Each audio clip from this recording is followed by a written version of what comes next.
Hi everyone, my name is Dan Coleman. And I'm Tom Broom. We're the owners here at Plan B Supply. Today we're going to be discussing a few scenarios that we see in everyday life, and if you have eyes to see, you'll notice them. You'll notice people who need help. Okay, so you just talked to me a few minutes ago about something that's going on down in southern Utah, Arizona area. So just watching the news last night, Monument Valley has been getting a lot of rain over the last couple of weeks. You know, it's been a very dry winter here in Utah, and it's all coming at once. So right now, all the schools have been closed. Southern Utah border, Monument Valley side, the Arizona side. And if you look at the roads, they're a mud base. So I mean, there's no. So they don't have a paved road into No, there's no paved roads. It's all Indian reservation, and so usually they'll go through in gravel. They hardly ever get this type of rain. It's a desert. Like they can't get in or out right now. All the big trucks that carry in food, there's no way that they're impassable to them.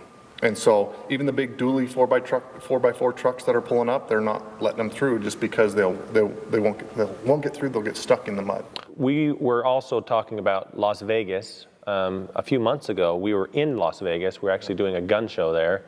And 3 days after we left is when they had that monstrous rain event where I don't know how many inches they got in an hour, but it was flooding the freeway, it was flooding all the streets, and it was washing away cars off the freeway when they would try to turn. We watched it on the news, and minivans were floating down, and it was really, really dangerous. I just remember thinking, if I had just been there, I could have literally parked that truck right there in the middle of the water, because it was heavy enough that it wouldn't have been carried away. It wouldn't have moved the truck, but would have stopped the cars from getting pushed all the way down and possibly people getting killed. Right. And the one I saw, they did end up going over the embankment. They dropped off like 7 or 8 feet while they were still in their vehicle. Right, I remember seeing that. All that water. I thought they had died. Yeah, I thought they had died. It was kind of a miraculous situation where everyone got out, even the people who dove in the water, the rushing water, to try to get them out. Mm-hmm. Everyone was fine. I think there was one broken bone or something. But so in a situation like we live here in Utah,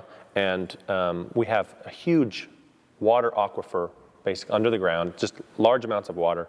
We can't see it, but it's there.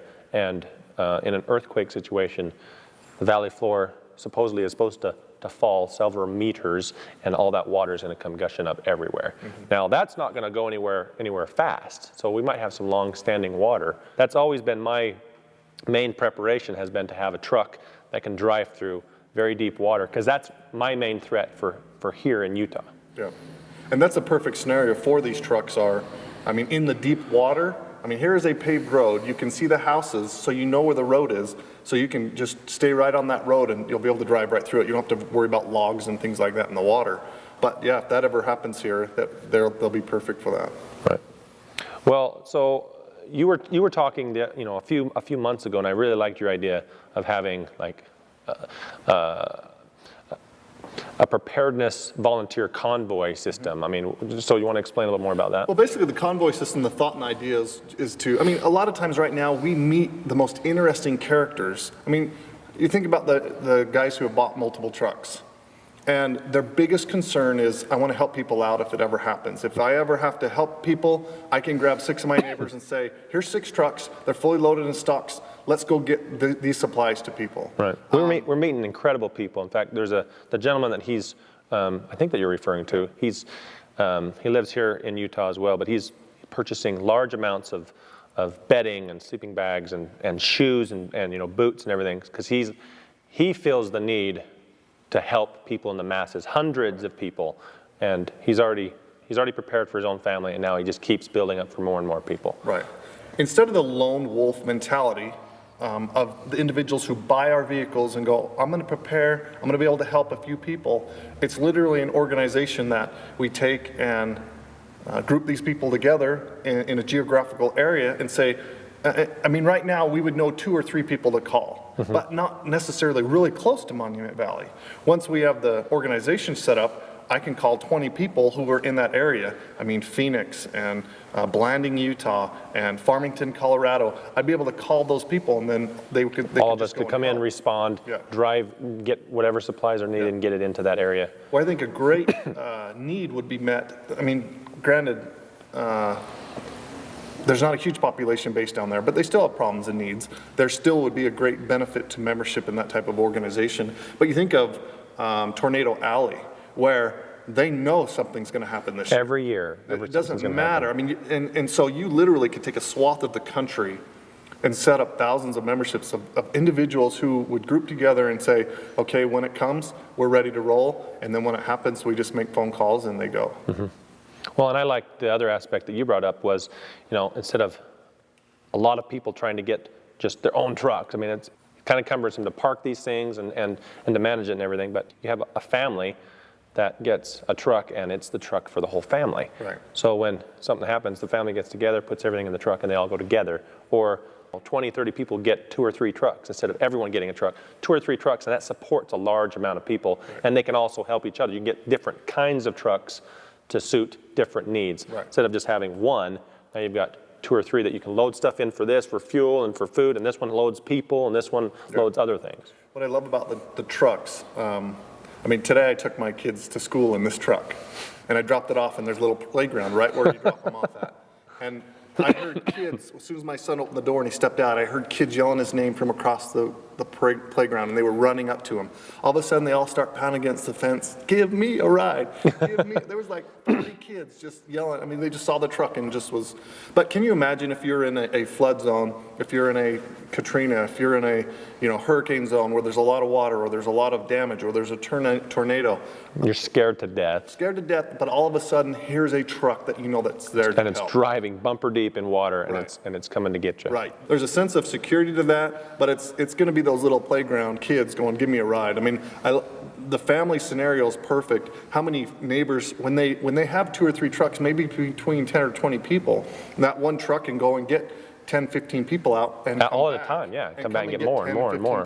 More people out. Right. So the concepts are there. It's just people don't know what they don't know. They don't know how beneficial these trucks could be. Well, and then the other is getting together in a nationwide organization to. Right. We watched these trucks in action even in Katrina with the military coming in, the National Guard coming in to help, and it was the only trucks that you saw actually driving because they were window deep in water at times. Yep. And it was the only thing that would get into those areas and get to people that helicopters couldn't reach and they just were out of reach from families and help. These will be the life-saving devices in a flood zone specifically and other natural disasters. Yeah. I mean, even the same thing when you get to the tornado zone, the large amount of trees that are falling. I mean, you know right over them. The debris, the clearance that you have on these trucks, there's so many possibilities that the normal trucks, the Fords, the Chevys, they're not going to get you there. The 6-wheel drive, you have the winches to move stuff. I mean, they weigh enough that you can put it on a 10-ton tree and pull the tree out of the way, where if a little Ford truck was onto it, it'd just pull the Ford truck up. Right. So I mean, there's the possibilities are there, the strength is there, the durability is there, and so now we just need the people to be there. Yeah, now we need the organization of people to volunteer, to get ready, and to have the right equipment in place. So what does volunteering mean? Power with numbers. That's a lot to ask. I mean, you think about what we're asking individuals to do. Because the first thing is, hey, become a member of our club, right? Right. And everybody's like, who's in charge? No one's in charge. I don't even care who's in charge, but first thing I'm going to ask you to do in this membership is spend 20 grand on a truck. Right. So it's like, oh, well, maybe I'm not going to become a member. Yeah, what am I going to do with it in the meantime? It's like, some people don't know what to do with these trucks other than a disaster scenario. Some people can use them for business, and we use them for camping and all that. But and we go out with the Boy Scouts and stuff, so we can use them. But some people have to be community idea. I mean, we may have someone with a couple thousand that they'd be able to be a member, and have that go towards a truck fund for their area. Right. So I mean, there's tons of scenarios that we, as an organization, can help create those packs and organization in different areas. Whereas, someone who's just looking at it, oh, there's a truck, but it's 20 grand, and I don't have that in the budget this year. Right. But as we pull together, we start advertising and telling people, hey, this is what we're doing. This is how we want you to be a part of the group, a part of what we're doing. Mm-hmm. If our vision is similar to what you have, let's get together. Yeah, I like that. And it takes a lot of the fear out of it too. When you have numbers, when you have people that are going to be watching your back. It makes it a lot more fun. First of all, in a bad situation, that you and get together. You see all your familiar faces and friends and family all helping each other instead of looking for each other and wondering what's going on. Right. So, and it goes beyond trucks. We all know that. In a disaster, we need people who are really good with radios, communication, in case cell phones go down. Yeah. And it's a network of, having trucks to help respond and get to an area. It's having a network of people who can communicate and make sure that we reduce the panic by getting clear communication of what's going on in an area. So people aren't like, everything's flooded. No, just this area is flooded. Right. So you don't need to freak out. We still need to get in there, but everybody doesn't need to freak out because this place is not flooded. This is. Yeah. So everybody needs to focus on this area and being able to communicate that and get the needed supplies in right where it's needed. Yeah. There's a couple different aspects of being a first response or first responder in this type of organization. One is you're usually there pre-FEMA, which is good because once FEMA was established, in, say, Katrina, for instance, I talked to a gentleman at the last show that we did, and he had got a truck in kind of on the sly, because by the time he got there, he was delivering a supply truck. He was one of those lone wolves that just packed up his diesel and went down there. And he got to the checkpoint, they're like, no, you're not getting in. So he calls up his daughter, who worked for the federal government, and her husband, who was a doctor, and got in through that way. But with our group, we'd be able to be they're already inside. They're already inside. That's the key. And they're close to outside, willing to go in and help. Plus, when you show up with a truck like this, I mean, and not just they know you're capable of actually helping. Right. There may be 20 of them. Right. Now, are they going to let you in? Who knows? But if you go in with the proper credentials, you got doctors who are on board, you got people who would be there to help. You're not just some Yahoo going into whatever, you're bringing big trucks in where you're going to raid everything. Right. No, I mean, here we're trying to help the people. We know there's problems. We know that there's shootings going on. We know that there's looting going on. But we need to go in and get some of the good people who are trapped out. Right. And as a group, I think you'd be a lot more successful at getting past those checkpoints, especially as we establish traction in the communities. Once everyone knows who we are, then it's like, oh, Red Cross is here, they're going in. It wouldn't be a Red Cross group, but it would be something similar where we'll actually go in that 6 feet of water while they won't. Right. That's really great to hear about all the different things we can do. My heart goes out to the people that are suffering right now in these different areas, and sadly we're not set up the way we need to, and it's kind of a staring us in the face right now what we need to do. It's motivating though, isn't it? It is motivating. I want to go right now. We have it here how to do it. Now let's just create it and bring it to the world. Not quite ready, but hopefully people that are watching, this strikes a chord with you. We're trying to help in any situation. So think about it. Think about what you can do, whether it be a truck or not. What do you have to offer in a situation that might be close to you? If something was happening in your area or very close to it, what do you have to offer? What can you give to someone in need? Do you have doctor skills, medical skills? Do you have building skills? Do you have heavy equipment you can come in and help clear debris? Think about that and think about what you have to offer and go into these areas and help these people that are in need. So thanks for tuning in, and we'll have more discussions later. So please comment and let us know what you think, and we'll talk to you later.